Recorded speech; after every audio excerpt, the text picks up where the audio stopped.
Senator Gonzalez, thank you so much for making time for us today. I first want to just start with the latest action from the Trump administration. Pam Bondi was confirmed as the new U.S. Attorney General, and one of her first executive actions essentially was to freeze all federal funding from the Department of Justice to any sanctuary city. So have you assessed what this could mean for the state at this point as the leader of the Latino Legislative Caucus? Yes, I mean, we're seeing all of the executive orders, all of the appointment confirmations fast and furiously, and it's really hard to keep up, quite honestly. Most often it just feels disruptive. It just feels like it's an attack on California values. It's an attack on our community members that work so hard in this state. And so we haven't looked at the exact details because we're still in the midst of looking at the last executive orders, you know, from this past week and the past month. So I'm sure we'll find out what the scenarios will look like as we move ahead. But yeah, every day is something new. Yeah, just now 2 weeks since the president took office. What is your overall reaction or non-reaction to what he has done in terms of, you know, immigration and everything else that affects the Latino community? Again, very disruptive, unconstitutional, and it's a threat. Quite frankly, it's an attack directly on immigrant communities who work so very hard. I think the vast majority of Californians don't actually believe that immigrants are bad people. They do believe that they are hardworking. They sustain us in the agricultural communities in the Central Valley. They're doing the good work in Los Angeles as hotel housekeepers. They are students at our CSUs and UCs. And so I do believe that Californians and most of Americans do believe that immigrants are good people. But these actions are direct threats. I mean, they're talking about utilizing wartime authorities against immigrant communities, not just undocumented, immigrant communities as a whole.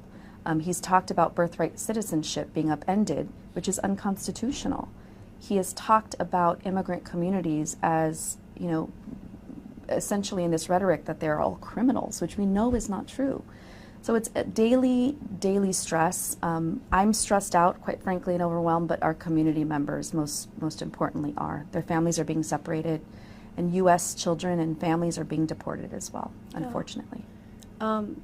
Everything the president has done, though, was really expected. I mean, when he was campaigning, everything he has so far carried out, I mean, he promised on the campaign trail.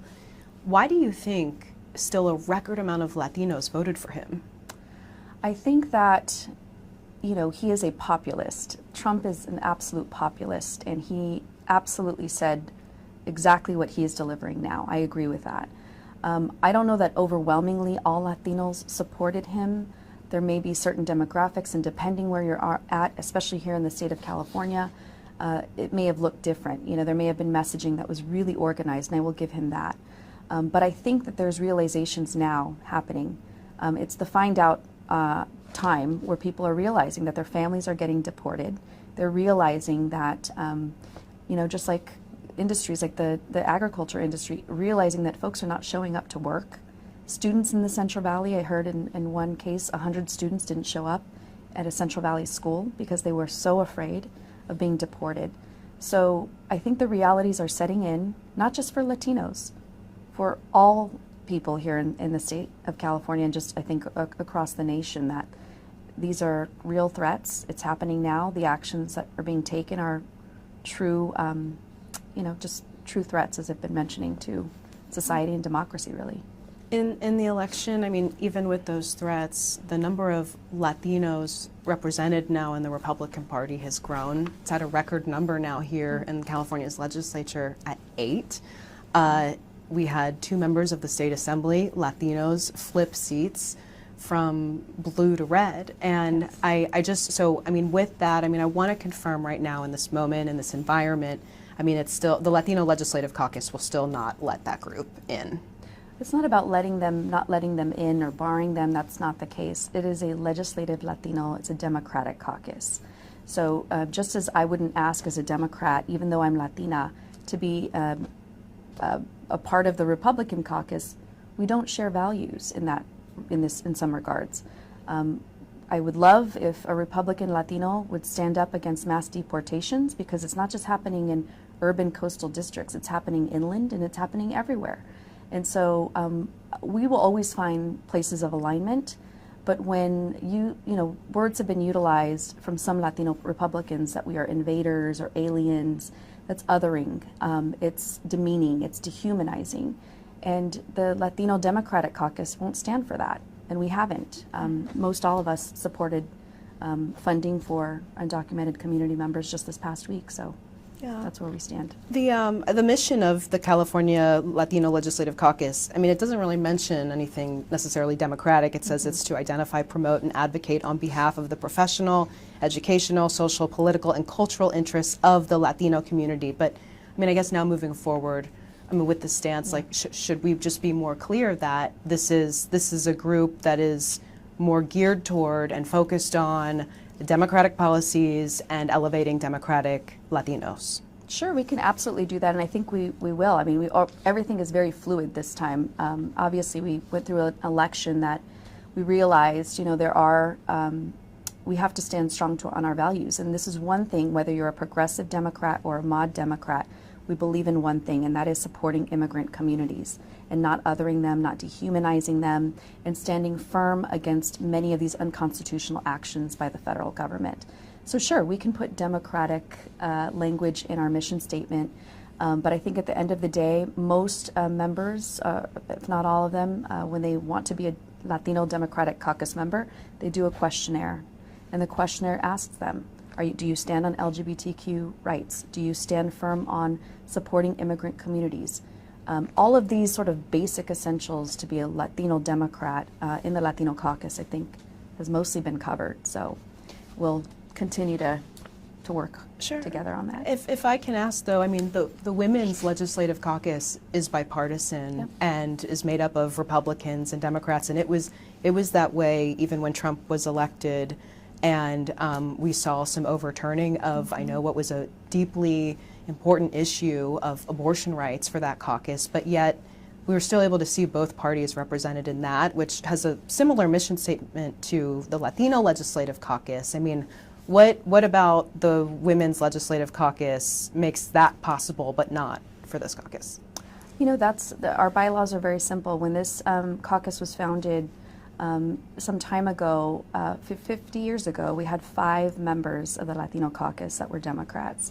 We continue to have now even more Democrats, 38 members, 35 legislators, 3 constitutional officers. And again, very clear, just because you're a Latino does not mean we share the same values necessarily. We are not a monolith. We are from various backgrounds, we are from various religions in some cases, but at the end of the day, there are certain core values that remain the same within the Latino Democratic Caucus. Again, support for immigrant communities, as I mentioned, healthcare for all, lots of different things. And at the end of the day, I think it's important that we note that the Republicans can always create their own caucus if they'd like to, and they can absolutely do that. And there's nothing that bars them from doing that. Yeah, leads me perfectly to this next question. I mean, we are waiting to hear what the group of 8 plans to do. But I have heard from some that even if there was a world in which they were let into this caucus, that they wouldn't be heard on things like, especially the economy, which was apparently the #1 issue for Latinos in this last election. I mean, do you worry that by leaving this group out, that perhaps you've given them a bigger platform to push sort of whatever it is that they think might be best for Latinos? And even though they have a super minority, now they have a lot of attention because your caucus has left them out. We are not leaving them out. They can absolutely create their own caucus. We have, again, I wouldn't ask to be part of the Republican caucus. And quite frankly, more Californians have more to worry about than just who's going to be allowed in a caucus. They are worried, as you mentioned, about affordability. I think that is across the board something we'd want to work with our colleagues on the opposite side of the aisle. Absolutely. Affordability as it pertains to utility rates, to housing and health care. Those are things that we all should care about. It might look different in various regions of our districts and or across the state, but we absolutely want to work with them on these issues. So, happy to continue doing that with them, but I think that they need to focus on constituents and not whether they should be allowed in a caucus that, quite frankly, says Democratic caucus, not Republican caucus. Sure. And I mean, you keep saying that you haven't asked to be in the Republican caucus. They're not asking to be in the Democratic caucus. I mean, you are in a caucus, in the Women's Caucus with them. And so that's a sort of I think where the confusion is, and there are so many benefits to the Women's Caucus that I've heard from both sides of the aisle, the district resources that are provided. I know there's some campaign confusion, and Republicans have apparently, there's an understanding between the two parties, but that's an area, I think, where women see themselves represented in that space, and now Latinos may or may not see a fractured space when it comes to this building. But I want to make sure, you're okay with that. I'm okay with having a caucus that will stand against mass deportations of our communities. If you're against mass deportations and mass separation of families, if you're against that and you're willing to stand up for that, absolutely, but let's talk. But if you're not willing to do that, you're not even willing to vote on $50 million to support undocumented communities, I don't know why you want to be in our caucus to begin with. That's all we have been consumed and talked about. We actually just had a Know Your Rights workshop with 70 staffers. It's not just our constituents that are hurting, it's the people that work in this building, that work for us, that are staffers, that literally in some cases in my office are crying every single day because they don't know whether their families are going to be there or not. So when we have that conversation, when we have an opportunity to talk to Republicans about this really critical issue that literally is everything that this caucus stands for and is the one thing that we 100% support together as progressive Dems and mod Dems, then let's talk. But as it stands now, I haven't heard one of them speak against the Trump administration's attacks and unconstitutional actions. So I'm waiting for that, quite frankly. I know with the growing population, I mean, is this what happens basically? Are Latinos just divided now? And this is sort of the consequence of just, again, like you mentioned, having such a diverse group of people now represented here. I don't think we're divided, quite frankly. I think most Latinos care a lot about immigration, regardless of who they voted for. They see it, again, when you have the Farm Bureau coming out saying that how they support immigrant communities, when you have other industries that are really feeling the after effects of immigration, families being separated, I should say, it becomes really real. So I don't know that Latinos are necessarily divided. I think most Latinos don't look at these issues in a Democratic or Republican lens necessarily. They're just like, this is happening. I might be a Republican, I might be a Democrat, but this is affecting my life, whether it's high housing rates, rent rates, health care, all of the issues. So I just think we need to think deeper. We do need to work together across the aisle. And the caucus politics honestly don't matter to most folks, quite frankly. The decision to not have them, so this is my last question, I promise on this. Okay. The decision to not include the Republicans, I mean, was that a vote, was it a discussion, or was it just understood among the current caucus as is? For 50 years, the Latino Legislative Caucus has been Democratic. It started with 5 members. They were always Democratic. And let's think about the history of immigration. Since 100 years ago, the 1930s under the Hoover administration, also mass deportations happening. 1954, the same thing, mass deportations happening. 1994, Prop 187. So the Latino caucus through the years, many decades, have always had this issue hanging over them. And who has been there for them? Mostly Democrats. It's never veered away from that. It's Democratic politics, it's Democratic members that have stood strong against federal and state actions against our communities.